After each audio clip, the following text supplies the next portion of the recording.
حضرات، آج مسلسل کئی دنوں سے ہم اور آپ ذکر شہادت کو سماعت فرما رہے ہیں، اور آج 7واں دن ہے نا، 8واں، آج 8ویں شب ہے۔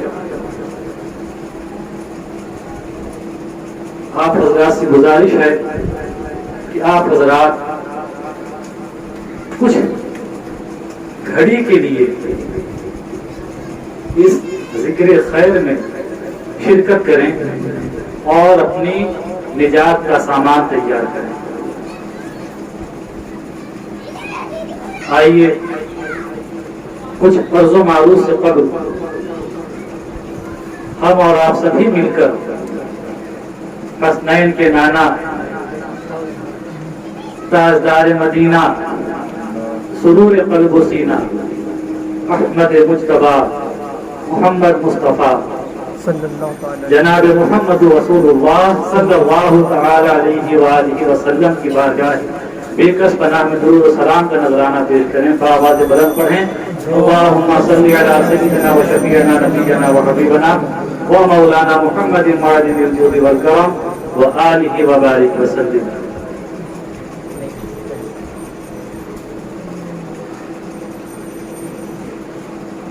حضرات، کربلا یہ وہ نام ہے کہ 14 صدیاں بیتنے کے بعد بھی جب بھی کربلا کی تاریخ دہرائی جاتی ہے تو مسلمانوں کا دل خون کے آنسو ہوتا ہے۔ ایسی کوئی آنکھ نہیں جس سے آنسوؤں کی جھڑی نہ گرتی ہو، ایسا کوئی دل نہیں جو مغموم نہ ہوتا ہو، ایسا کوئی دل نہیں جو بے قرار نہ ہوتا ہو، اور ایسا کوئی دل نہیں جس میں یہ جذبات نہ پیدا ہوتے ہوں کہ اگر ہم بھی موجود ہوتے تو اپنے امام کے قدموں پر قربان ہو جاتے۔ یہ کربلا کیا ہے؟ یہ ایک عظیم درسگاہ ہے جو پوری دنیا کو صبر و استقامت، عزم و حوصلہ، باطل کی آگے ڈٹ جانے کا اور حق کے نام پہ کٹ جانے کا پیغام دیتا ہے کہ سب کچھ لٹا دو مگر باطل کی آگے گھٹنے مت ٹیکو۔ اولاد کی باری آئے تو اولاد کو قربان کر دو، وطن چھوڑنا پڑے تو وطن چھوڑ دو، رشتہ داروں کی باری آئے تو رشتہ داروں کو قربان کر دو، غرض کی اپنی جان دینے کی نوبت آ جائے تو جان بھی دے دو، مگر کہ اسلام کی شان پر آنچ نہ آنے دو، دین پر کوئی آنچ نہ آنے دو۔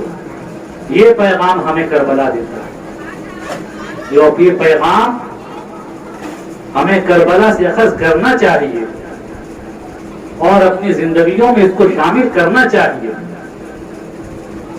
کہ جب بھی ہم پر کوئی مصیبت آئے تو ہم کربلا کو یاد کریں۔ آپ یقین جانیں کہ ہمیں حوصلہ مل جائے گا۔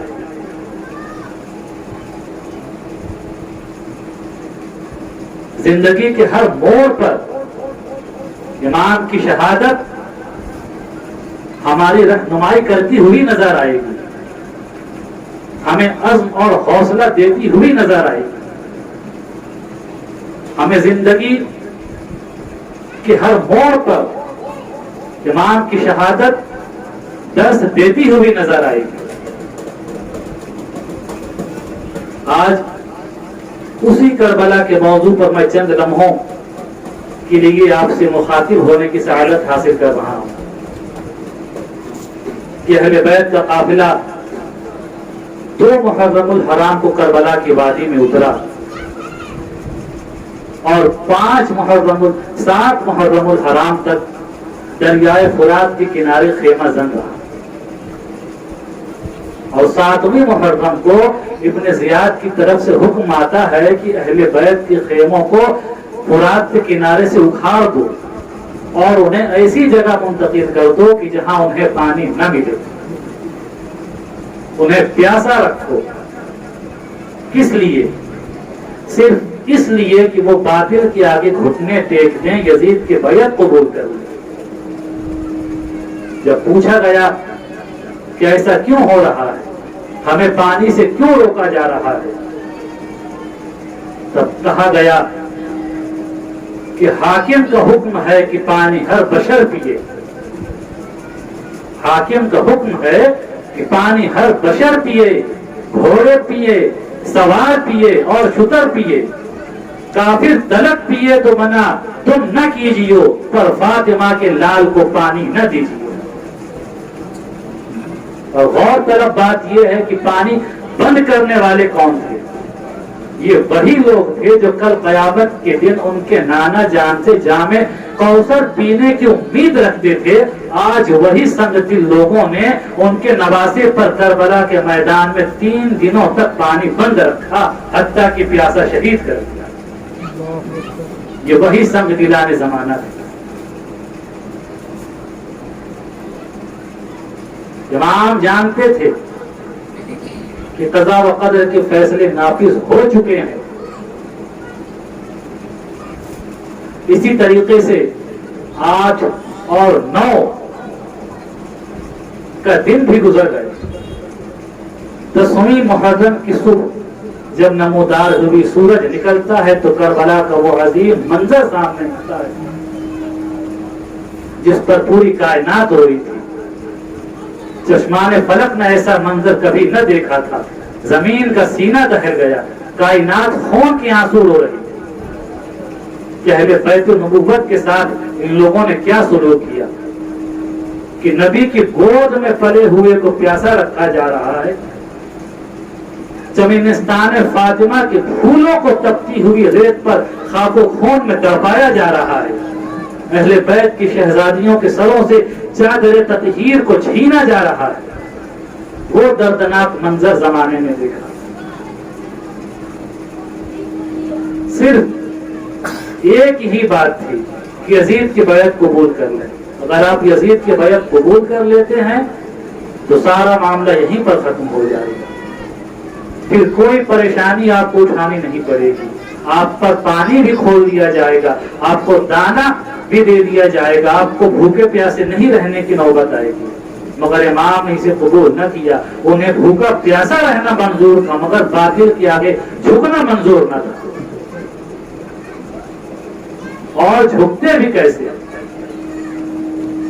جو زندگی بھر نبوت کی گود میں پلے ہوں، جس کے رگوں میں علی کا خون دوڑ رہا ہو، جس کی رگوں میں فاطمہ کا دودھ خون بن کر دوڑ رہا ہو، وہ باطل کے آگے بھلا گھٹنے کیسے ٹیک دیتا؟ امام نے کہا چاہے انجام کچھ بھی ہو جائے، یزید کی بیعت کسی قیمت پر قبول نہیں۔ 10ویں محرم کی صبح کا آغاز ہوتا ہے، طبل جنگ بچ جاتے ہیں یزیدیوں کی طرف سے،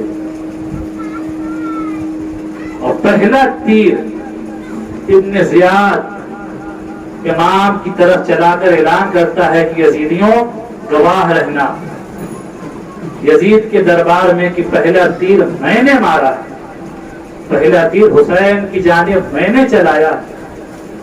وہ بدبخت اعلان کرتا ہے، آپ ذرا دیکھیں کہ وہ کس کا بیٹا ہے؟ حضرت سعد ابن ابی وقاص کا بیٹا ہے۔ حضرت سعد وہ صحابی ہیں جو احد کے میدان میں ابو سفیان کے تیر جب آ رہے ہیں تو بڑھ بڑھ کر اپنے سینے پر لے رہے ہیں۔ باپ وہ حضرت سعد ابن ابی وقاص رضی اللہ تعالیٰ عنہ، اور بیٹا وہ بد نصیب ہے جو حسین کی طرف پہلا تیر چلا کر اعلان کر رہا ہے کہ یزیدیوں کل یزید کے دربار میں گواہ رہنا کہ حسین کی طرف سب سے پہلا تیر میں نے چلایا تھا۔ جب جنگ کا آغاز ہوتا ہے تو حضرت ہو حیرت میں پڑ جاتے ہیں، کہتے ہیں کہ اے ابن سعد، اے شمر، کیا تم ان سے جنگ کرو گے؟ کیا تم نبی کے نواسے کو شہید کرنے پر تلے ہو؟ کیا تم خانوادہ نبوت کے خلاف تلوار اٹھانے پر تلے ہو؟ انہوں نے کہا ہاں، اگر یہ یزید کے بیعت قبول نہیں کریں گے تو نتیجہ اگر ان کے قتل کرنے تک بھی پہنچے تو ہم گریز نہیں کریں گے۔ اور کانپ جاتے ہیں، ان پہ لرزہ طاری ہو جاتا ہے۔ آپ کے ایک ساتھی نے جب دیکھا کہ حر کی یہ کیفیت ہے تو وہ کہنے لگا کہ اے حر، کوفے میں جب مجھ سے کوئی پوچھا کرتا تھا کہ کوفے میں سب سے بہادر کون ہے تو میں تمہارا نام لیا دیتا تھا، آج تک میں نے کسی بھی موقع پر نہیں دیکھا کہ تمہارے جسم پر لرزہ طاری ہو، مگر آج کیا بات ہے کہ تم کانپ رہے ہو؟ حر نے کہا کہ اے میرے دوست، میں دیکھ رہا ہوں کہ ایک طرف جہنم ہے اور ایک طرف جنت ہے، اور میں خود کو دونوں کے درمیان پا رہا ہوں۔ ایک طرف دولت و حکومت ہے اور ایک طرف اللہ اور رسول کی رضا ہے اور جنت ہے۔ اس کے ساتھی نے کہا کہ تم نے کیا فیصلہ کیا؟ تو حضرت حر کہتے ہیں کہ مجھے حکومت نہیں، مجھے جنت چاہیے، اور اپنے گھوڑے کو ایڑ لگا کر امام کی بارگاہ میں پہنچتے ہیں اور کہتے ہیں میرے آقا، میری خطا کو معاف فرما دیں، میں ہی وہ شخص تھا جس نے آپ کا راستہ روکا، میری وجہ سے آپ کربلا کے میدان میں آئے، میری وجہ سے آپ کا دانا پانی بند ہوا، حضور میری خطاؤں کو معاف فرما دیں۔ اور اپنی غلطیوں پر پچھتا رہا ہے اور آپ کی بارگاہ میں آ کر آپ کے ہاتھ پر تائب ہو رہا ہے، اپنے گناہوں سے توبہ کر رہا ہے، حضور کیا میری خطا معاف ہو سکتی ہے؟ امام فرماتے ہیں کہ اے حر، تیری ماں نے تیرا نام حر رکھا ہے، انت حر فی الدنیا والآخرہ، اے حر تو دنیا اور آخرت دونوں میں آزاد ہے۔ امام عالی مقام حضرت حر کو احساس کمتری کا شکار نہیں کرتے، بلکہ احساس برتری کی دولت دیتے ہیں کہ اے حر، تیری ماں نے تیرا نام حر رکھا ہے تو دنیا میں بھی آزاد ہے اور آخرت میں بھی آزاد ہے۔ جب حر کو آزادی کا پروانہ مل جاتا ہے، جہنم سے نجات کا پروانہ مل جاتا ہے، تو خوشی کی آنسوں ان کی آنکھوں میں چھلک پڑتے ہیں اور پلٹ کر یزیدی لشکر کے سامنے آتے ہیں اور کہتے ہیں کہ اے یزیدیوں، دیکھو میں ہی وہ شخص ہوں جو ان کو گھیر کر کربلا کے میدان میں لایا تھا اور میری وجہ سے ان کا دانا پانی بند ہوا تھا، مگر دیکھو جب میں ان کے قدموں میں چلا گیا تو انہوں نے میرا اتنا بڑا گناہ معاف کر دیا ہے۔ اے لوگوں، اے یزیدیوں، میں تم سے بھی کہہ رہا ہوں کہ تم بھی امام کی بارگاہ میں جھک جاؤ، یہ تمہاری خطا بھی معاف فرما دیں گے، یہ تمہاری غلطیوں کو بھی معاف فرما دیں گے۔ مگر یزیدی جن کی آنکھوں پر حکومت اور دولت کے پردے پڑے ہوئے تھے، وہ بھلا حقیقت کو کب دیکھ سکتے تھے؟ جن کے کانوں میں دولت کی کھنک گونج رہی تھی، ان کے کانوں تک بھلا سچائی کی آواز کب پہنچ سکتی تھی؟ انہوں نے کہا اے حر، تو یہ کیا کہہ رہا ہے؟ تو بڑا چالاک اور بڑا ہوشیار آدمی تھا، ہم نے تو سمجھا تھا کہ تو امام کے پاس جائے گا اور انہیں منا کر ہماری طرف لائے گا۔ امام حر فرماتے ہیں کہ نہیں، میں یزید کا سپاہی نہیں ہوں، میں حسین کا جانثار بن کر آیا ہوں۔ اور حضرت حر زمانے نے دیکھا کہ جو پہلا شخص جس کی وجہ سے امام کربلا کے میدان میں آئے تھے، وہی حر سب سے پہلے اپنے سر کا نذرانہ امام کی بارگاہ میں پیش کرتے ہیں۔ حضرت امام حر بہادری و شجاعت کے جوہر دکھاتے ہیں اور شہید ہو جاتے ہیں۔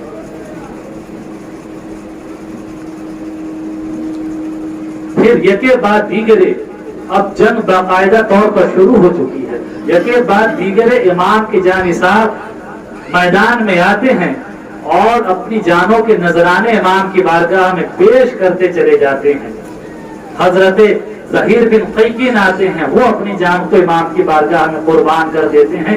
حضرت عبداللہ بن عمیر کلبی آتے ہیں، وہ اپنی جان کے نذرانے کے امام کی بارگاہ میں قبول کر دیتے ہیں، اور ظالموں نے یہیں پر حد نہیں کیا، جب ان کی بیوہ ان کے سرہانے بیٹھ کر رو رہی تھی تو شمر نے اپنے غلام کو آواز دیا کہ اس کا کام بھی تمام کر دو۔ اس غلام نے ایک گرز اس خاتون کے سر پر مارا ہے، وہ بھی اپنے شوہر کے ساتھ جنت کے مسافر بن جاتی ہیں۔ یہ ظلم کی انتہا کربلا کے میدان میں کر رہے تھے وہ لوگ۔ اس کے بعد حضرت مسلم ابن اوسجہ یہ بھی جام شہادت نوش فرماتے ہیں۔ حبیب بن مظاہر، حضرت عبداللہ بن وہب کلبی، غزے کی ایک جانثار آ رہا ہے اور اپنے جانوں کا نذرانہ امام کی بارگاہ میں پیش کرتا جا رہا ہے، امام کے قدموں پر اپنی جان نثار کرتا جا رہا ہے۔ سارے جانثار جب یک ایک بعد دیگر شہید ہو گئے تو اہل بیت النبوت کے افراد بچے ہیں۔ حضرت مسلم بن عقیل کے بھائی، ان کی اولاد کھڑی ہوتی ہے، کہتی ہے کہ امام اب ہمیں اجازت دیجیے۔ امام فرماتے ہیں کہ تمہاری طرف سے مسلم بن عقیل کی شہادت ہی کافی ہے، تم رہنے دو۔ وہ کہتے ہیں کہ نہیں حضور، جب تک ہم اپنے بھائی کے خون کا بدلہ ان یزیدیوں سے نہیں لیں گے ہمیں چین نہ آئے گا، اور پھر آپ کے بعد جینے میں کیا لطف ہے، آپ کے بعد جینے میں کیا مزہ ہے۔ وہ زندگی بھی کوئی زندگی ہے کہ ہم آپ کے بعد جیئیں، زندگی تو وہ زندگی ہے جو ہم آپ کے قدموں پر قربان کر دیں۔ یہ کے بعد دیگر حضرت عقیل کے اولاد بھی آتے ہیں اور جام شہادت نوش فرما جاتے ہیں۔ اس کے بعد حضرت علی کی اولادوں میں سے آتے ہیں جو ان کی دوسری زوجہ سے تھے، وہ بھی آتے ہیں اور جام شہادت نوش فرماتے ہیں۔ جب حضرت علی کے اولاد بھی شہادت کا جام پی چکے تو حضرت قاسم آتے ہیں کہ چچا اب مجھے اجازت دیجیے۔ 19 سال کے حضرت قاسم کریل نوجوان ہیں۔ جب امام کی بارگاہ میں رن میں جانے کی اجازت لینے کے لیے آتے ہیں تو امام تڑپ جاتے ہیں کہ نہیں قاسم، میں تمہیں اجازت نہیں دے سکتا، تم میرے بھائی حسن کی نشانی ہو، میں تمہیں دیکھ کر اپنے بھائی کا غم دور کرتا ہوں، تمہیں دیکھتا ہوں کہ میرے بھائی کا چہرہ میرے نگاہوں کے سامنے آ جاتا ہے، میں تمہیں کس طرح ون میں جانے کی اجازت دوں۔ حضرت قاسم اپنے پھوپھی حضرت زینب کے پاس جاتے ہیں کہ پھوپھی چچا اجازت نہیں دے رہے ہیں، آپ اجازت دیجیے۔ وہ بھی منع فرماتی ہیں کہ نہیں۔ تب حضرت قاسم کو یاد آتا ہے کہ میرے والد نے میرے بازو پر ایک تعویذ باندھا تھا اور کہا تھا کہ قاسم جب کوئی بہت بڑی مشکل کی گھڑی آ جائے تب اس تعویذ کو کھول کر دیکھ لینا۔ حضرت قاسم سوچتے ہیں کہ اب اس سے بڑھ کر مصیبت کی گھڑی کون سی ہوگی۔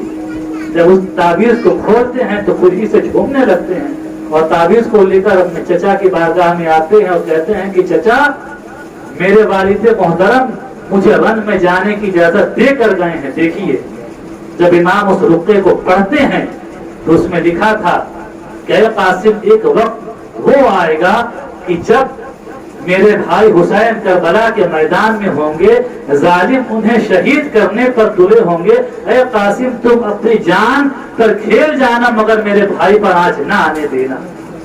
کہتے ہیں چچا میدان میں جانے کی اجازت میرے والد مجھے دے کر گئے ہیں۔ امام طرف جاتے ہیں اور کہتے ہیں کہ میرے بھتیجے میں نے اپنے بھائی کی بات اپنی زندگی میں نہیں ٹالی، ان کی وصیت کو کیسے ٹال سکتا ہوں، اور پھر نہ چاہتے ہوئے بھی آپ انہیں اجازت دیتے ہیں۔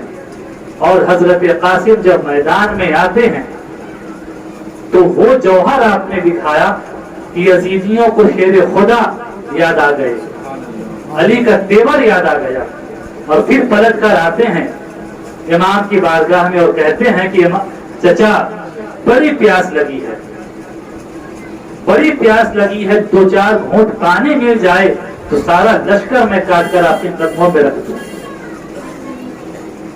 حضرت امام اپنی زبان کو ان کے منہ میں ڈال دیتے ہیں کہ لوگ میرے بچے اس کو چوسو۔ جب حضرت قاسم چوسنا شروع کرتے ہیں تو فوراً اپنے منہ کو الگ کر لیتے ہیں اور کہتے ہیں کہ چچا میرے منہ میں تو کچھ نمی باقی بھی ہے، آپ کا منہ تو مجھ سے زیادہ خشک ہے، آپ کا منہ تو آپ کی زبان تو مجھ سے بھی زیادہ سوکھی ہوئی ہے۔ تب امام فرماتے ہیں کہ بیٹا تھوڑی دیر صبر کر لو۔ اب کچھ دیر بعد نانا جان کے ہاتھ سے شہادت کا جام پینا، کچھ دیر بعد ساقی کوثر کے ہاتھ سے کوثر کا جام پینا، کوثر کا پانی پینا ہمارے لیے دنیا کا پانی اب نہیں ہے، ہمارے لیے دنیا کا پانی بند ہو چکا ہے، بس کچھ دیر صبر کر لو، نانا کے ہاتھ سے کوثر کا پانی پینا۔ پھر حضرت قاسم میدان میں پلٹ کر آتے ہیں، تب عمر ابن سعد جو یزیدیوں کا سب سے بڑا پہلوان ارزق نامی تھا، اسے کہتا ہے اے ارزق تو ان کے مقابلے میں جا۔ ارزق کہتا ہے کہ نہیں، یہ تو میری توہین ہے کہ میں ایک بچے کے مقابلے میں جاؤں۔ سعد ابن سعد کہتا ہے کہ تم ابھی تک انہیں بچہ سمجھ رہے ہو، ارے یہ حسن کے بیٹے ہیں، علی کے پوتے ہیں، اس غلط فہمی میں نہ رہو۔ وہ کہتا ہے کہ نہیں، میں ان کے مقابلے میں نہیں جاؤں گا، ان کے لیے تو میرا ایک بیٹا ہی کافی ہے۔ وہ کربلا کے میدان میں اپنے 4 بیٹوں کے ساتھ آیا تھا۔ وہ کہتا ہے کہ میرا بڑا بیٹا جائے گا اور کچھ منٹوں میں ان کا سر لے کر آئے گا۔ وہ اپنے بڑے بیٹے کو اشارہ کرتا ہے، اس کا بڑا بیٹا جاتا ہے، امام قاسم ایک ہی بار میں اسے خاک و خون میں تڑپا دیتے ہیں اور اس کی تلوار کو اپنے ہاتھوں میں لے لیتے ہیں۔ پھر دوسرے کو بھیجتا ہے، وہ کٹ جاتا ہے، تیسرا اور چوتھا بھی آتا ہے، حضرت قاسم اسے بھی خاک و خون میں آلودہ کر دیتے ہیں۔ اب ارزق نے جب دیکھا کہ میرے 4 بیٹے جہنم پرسید ہو گئے، خاک و خون میں تڑپ گئے، تو وہ خود ہاتھی کی طرح ڈولتا ہوا حضرت قاسم، پہلے وہ آنے کو اپنی توہین سمجھ رہا تھا، اب آنا اس کی مجبوری ہو گئی، مجبوراً اسے حضرت قاسم کے مقابلے میں آنا پڑا۔ جب وہ آتا ہے تو امام اللہ کی بارگاہ میں دعا کرتے ہیں کہ میرے مولا، یزیدیوں کا سب سے بڑا پہلوان میرے بچے کے مقابلے میں ہے، میرے بچے کی لاج رکھ۔ اور ابھی امام دعا ہی کر رہے تھے کہ حضرت قاسم نے اسے بھی ایک ہی بار میں 2 ٹکڑے کر دیے، اور کہتے ہیں کہ چچا اللہ نے آپ کی دعا کو سنی، یہ دیکھیے ظالم کا تو خاک و خون میں تڑپ رہا ہے۔ حضرت قاسم نے جب اس کو 2 ٹکڑے کر دیے، تب عمر ابن سعد نے کہا کہ اگر اسی طرح جنگ چلتی رہی تو یہ ایک علی کا پوتا ہی سارے لشکر کو کاٹ کر رکھ دے گا۔ تب اس نے حکم دیا کہ انہیں چاروں طرف سے گھیر لیا جائے اور یک بارگی ان پر حملہ کیا جائے، ہر طرف سے ان پر حملہ کیا جائے۔ جب حضرت قاسم کو چاروں طرف سے گھیر پر ان پر تیروں کی بارش، نیزوں سے حملے کیے گئے ہیں، اور کچھ دیر بعد جب ان کا امامہ ہوا میں اڑتا نظر آیا ہے، تب خیمے کی اور سے بیویوں نے جب دیکھا ہے تو کہا ہے کہ امام قاسم کا امامہ ہوا میں اڑتا ہوا نظر آ رہا ہے، لگتا ہے انہوں نے بھی جام شہادت نوش فرما لیا۔ اتنے میں حضرت قاسم کی آواز آتی ہے کہ چچا میری خبر لیجئے۔ امام طرف جاتے ہیں، فرماتے ہیں کہ میرے بھتیجے میں آ رہا ہوں۔ حضرت قاسم گھوڑے کو دوڑا کر ان کے پاس پہنچتے ہیں، آخری وقت تھا، ان کے سر کو اپنے زانوں پر آپ نے رکھا ہے، اور چند لمحوں کے بعد وہ جام شہادت نوش فرما جاتے ہیں، اور اس کڑیل نوجوان کی لاشیں کو امام اپنے کاندھے پر لے کر خیمے تک آ رہے ہیں۔ آپ سوچیں کہ کیسی وہ کھڑی ہوگی، کیسا وہ وقت ہوگا کہ ایک ایک کر کے اپنے جانثار ساتھیوں کے لاش کو آپ اٹھا کر لا رہے ہیں، اپنے خاندان والوں کے جنازے کو ایک تنہا حسین کی ذات ہے، اور کتنے لاشوں کو آپ اٹھا اٹھا کر لا رہے ہیں۔ ہمارے گھر میں ایک جنازہ اٹھ جائے، ہمارے گھر میں ایک آدمی کا انتقال ہو جائے تو ہمارے کندھوں میں اتنی طاقت نہیں رہتی، ہمارے کندھوں سے لگتا ہے کہ طاقت ہی ختم ہو گئی ہے، مگر امام کی ذات کو دیکھیں کہ عزم و استقلال کے چٹان، عزم و صبر و رضا کے پیکر بنے ہوئے ہیں، کہ ہر کچھ چند لمحوں کے بعد ایک جنازہ اٹھا کر آپ لا رہے ہیں، کچھ گھڑی گزری کے ایک جنازہ آپ اپنے کاندھے پر اٹھا کر لا رہے ہیں، اور کن کے کہ پوری دنیا میں اس وقت آپ کے ساتھیوں کی طرح کوئی ساتھی نہیں تھا، آپ کے وفاداروں کی طرح کوئی وفادار نہیں تھا، آپ کے گھر والوں کی طرح کوئی گھر والے نہیں تھے، آپ کے جانثاروں کی طرح پوری دنیا میں اس وقت کوئی جانثار نہیں تھا، آپ کے ساتھیوں کی طرح پوری دنیا میں اس وقت کوئی ساتھی نہیں تھا. ایسے وفادار، ایسے جانثاروں کے لاش آپ اٹھا اٹھا کر لا رہے ہیں اپنے خیمے پر.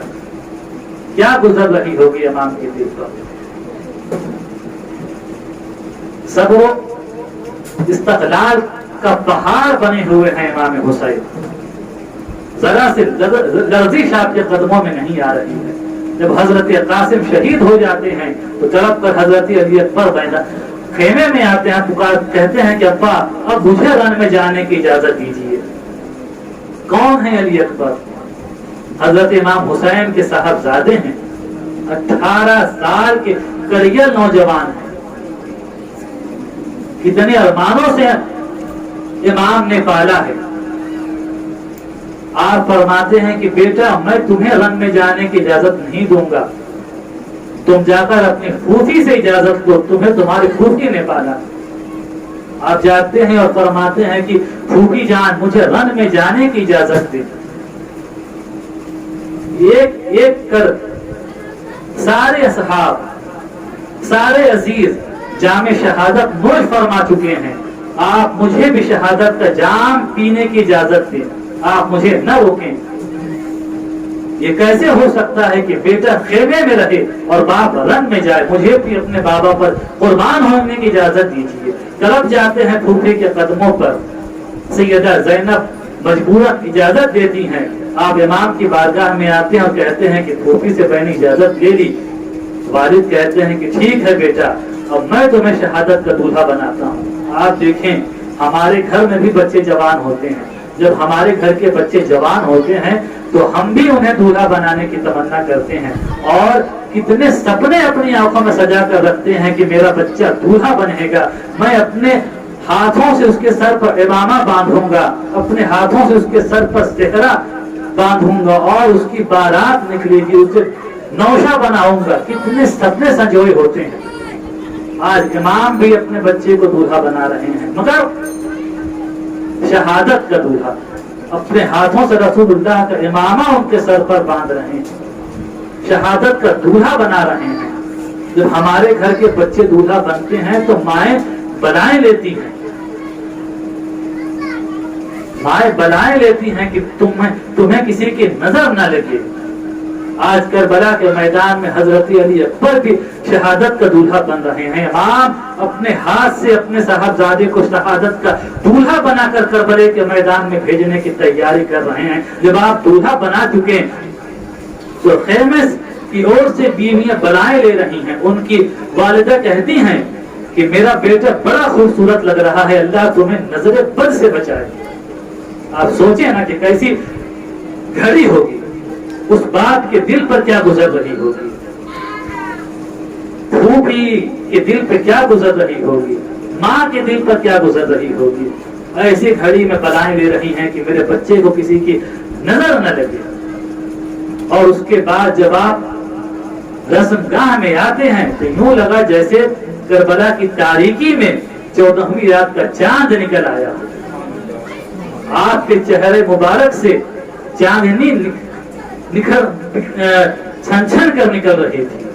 جب یزیدیوں نے دیکھا ہے تو کسی نے آگے بڑھنے کی ہمت نہ کی، سب نے اپنی تلواریں نیچی کر دی. پھر انہوں نے کہا کہ کیا بات ہے، تم آگے کیوں نہیں بڑھ رہے ہو؟ تو یزیدیوں نے کہا کہ اے شمر، ارے ہم حسین سے لڑنے آئے ہیں، اپنے نبی سے لڑنے تھوڑی آئے ہیں. شمر کہتا ہے کہ اے یزیدیوں، تمہیں نبی کہاں نظر آ رہے ہیں؟ تو لشکری کہتے ہیں کہ وہ دیکھو وہ سامنے نبی نہیں ہے تو اور کون ہے؟ شمر کہتا ہے کہ یہ نبی نہیں، یہ شبیہ نبی ہے. اس قدر ہم شبیہ نبی تھے کہ جب مدینے میں صحابہ بے چین ہوتے تھے نبی کی زیارت کرنے کے لیے تو حضرت علی اکبر کی زیارت کر لیا کرتے تھے. ہم شبیہ پیغمبر تھے. جب صحابہ بے چین ہوتے تھے تب حضرت علی اکبر کا دیدار کر لیا کرتے تھے اور اپنے دل کو تسلی دیتے تھے. اس قدر نبی سے آپ مشابہت رکھتے تھے.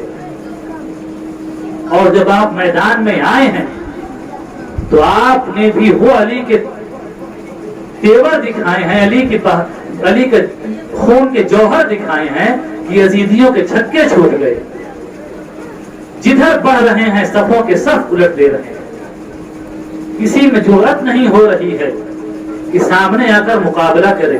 آپ پھر پلٹ کر خیمے کی طرف جا رہے ہیں اور ادھر خیمے میں یہ عالم ہے کہ ان کی والدہ رسول اللہ کے جبے کو پکڑ کر دعا مانگ رہی تھی کہ اے اللہ، جس طرح تو نے یعقوب کو یوسف سے ملا دیا تھا، اسی طرح ایک بار میرے لال کو مجھ سے ملا دے۔ جب آپ خیمے کے باہر پہنچتے ہیں تو حضرت امام فرماتے ہیں کہ اے بی بی دیکھو، اللہ نے تمہاری دعا سن لی، وہ دیکھو خیمے کے باہر تمہارا لال کھڑا ہے، آخری دیدار کر لو اپنے لال کا۔ آتی ہے امام، آتی ہے امام کی والدہ، ان کی پھوپھی، اور امام آتے ہیں، سینے سے لگاتے ہیں، ان کے چہرے سے گرد و غبار کو صاف کرتے ہیں، کہتے ہیں بابا بڑی پیاس لگ رہی ہے۔ امام اپنی انگشتری ان کے منہ میں دیتے ہیں، امام ان کی حضرت علی اکبر ان کی انگوٹھی کو چوستے ہیں، کچھ تسکین ملتی ہے۔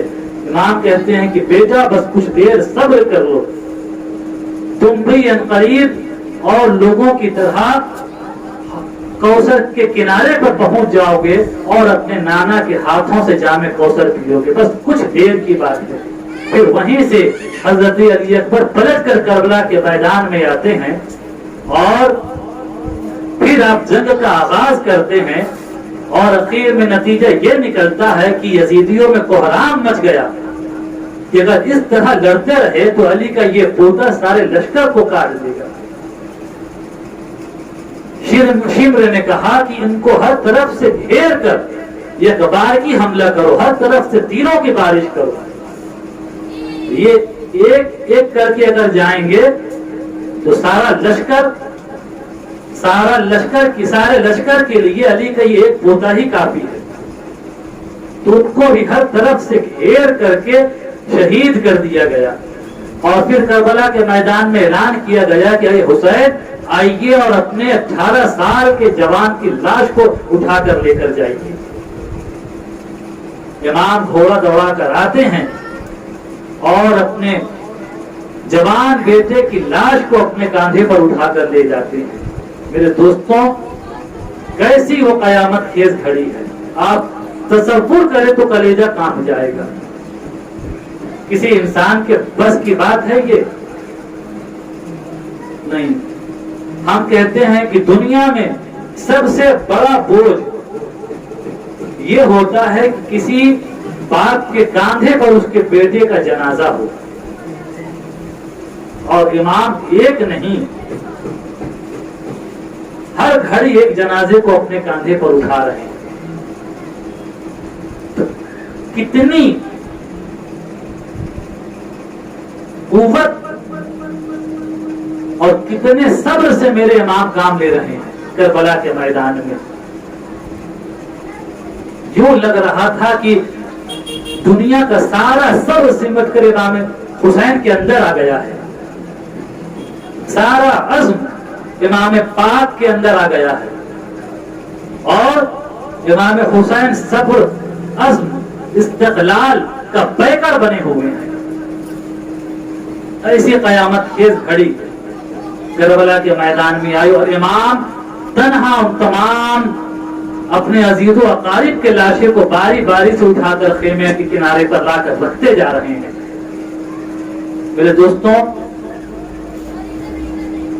اللہ تعالیٰ سے دعا ہے کہ اللہ ہمیں اور آپ کو صحیح معنوں میں حسینی بنا دے، اور امام پاک کی زندگی کو ہمارے لیے مشعل راہ بنا دے، اور امام پاک کے نقش قدم پر چلنے کی توفیق عطا فرمائے، اور ہمارا حشر کربلا والوں کے ساتھ فرمائے۔ وما علینا الا البلاغ المبین۔